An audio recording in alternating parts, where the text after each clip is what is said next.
Is it safe to use ozone in an indoor cold plunge? The answer is yes, but there's something you need to know first. So to understand the answer to that question, we need to go understand a little bit more about what ozone is. When you walk outside and you take a deep breath, you don't smell ozone. Ozone is not something that we naturally smell because ozone is highly oxidative. Ozone is an unstable bond of 3 oxygen atoms. 3 oxygen atoms creates ozone. It's kind of similar to something that's created when lightning strikes the ground.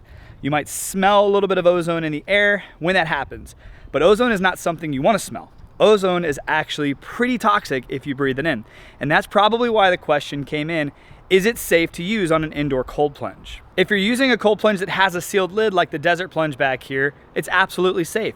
But I would highly recommend you keep it on a timer and you have ozone running for about 1 to 2 hours in the middle of the night. Because ozone, though it's pretty toxic when you breathe it in freshly created, it also breaks down really fast. Basically what ozone does is when you pump it into the water through either a venturi or a bubbler and you have a sealed lid just like this, ozone is going to run through that water and it's going to bind to anything that's unstable. It's going to bind to oil. It's going to bind to bacteria. It's going to bind to anything that's not stable. Fortunately for us, water is stable. So H2O is stable. Ozone doesn't bind to that, but anything else that's in that water that is unstable, the 3rd atom of oxygen will bind to and it will oxidize. It will destroy it at its source, which is great. That's why you can look at water like this that has been in this cold plunge for about 3 months now, and you can see how clear and blue it is. The crazy thing too, this is a side note, if you live on a well like I do, you notice that my water is never this color. This is what happens after you use ozone for quite some time. It oxidizes everything in the water that's not pure H2O, and this is what pure H2O can actually look like. So yes, I highly recommend using ozone when you're using an indoor system, but if you have an open top or you don't have a sealed lid, do not let ozone run nonstop. You do not want ozone running nonstop, because if you walk into that room and you smell that clean kind of like, it just smells like a hospital room maybe. It smells like a freshly struck lightning strike, which I don't know if anyone's been close enough to smell that. That's not good. You need to ventilate the room. But there's more to know. You see, ozone is very, very powerful. It's a very powerful oxidizer, but it also clears up pretty quickly. So my advice would be, if you do have an indoor setup with a sealed lid like the desert plunge back here, let it run in the middle of the night for 1 to 2 hours. Keep the lid sealed. And let's say that you have it turn off at 2 a.m. and you're gonna cold plunge at 5 or 6 a.m.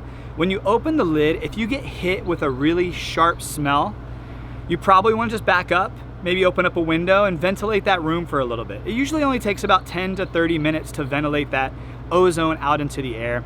And ozone, once it's free into the air, it typically breaks down into just oxygen. And once again, about 10 to 20, maybe 30 minutes if you have it in a very, very closed, small room. Rule of thumb is, if you smell it, walk away, let it ventilate, let it air out, open up a window or open up a door, just let some fresh air in. And if you don't smell it, you're probably fine. You're probably fine. I've actually never really feared ozone because I have mine running in the middle of the night. And even though it's in a sealed lid just like this, as soon as I open up that lid, I don't smell anything because it has already cleared out. Now, I have most of my cold plunges set outside just because I have the space, but if I didn't have the space, I would feel comfortable leaving quite a few of these cold plunges in my house, even when using ozone. So rule of thumb, if you're using a DIY system and you have ozone, you have your own third-party generator and you're using it, just use it in the middle of the night when there's not a lot of activity, when there's not a lot of people around that, right? Kind of think of it like a fire in your house, a good fire in your house, a fireplace. If you have the vent open, the chute is open, and you light your fire and the air has somewhere to go, you're good. But if you have your chute closed or you just light a fire in the middle of your house and you can smell smoke, that's not good. Ozone, just treat it the same-ish exact way. But what about the amounts of ozone? That's probably a good follow-up question. If you're using the JED 303, like with the desert plunge and many of the other cold plunge systems out there, or if you're using something that generates a lot of ozone, that's great. That just means you don't have to run it as often. That just means you can limit the time that you're actually using it. But there are other cold plunges out there that use continuous drips of ozone, very small doses of ozone.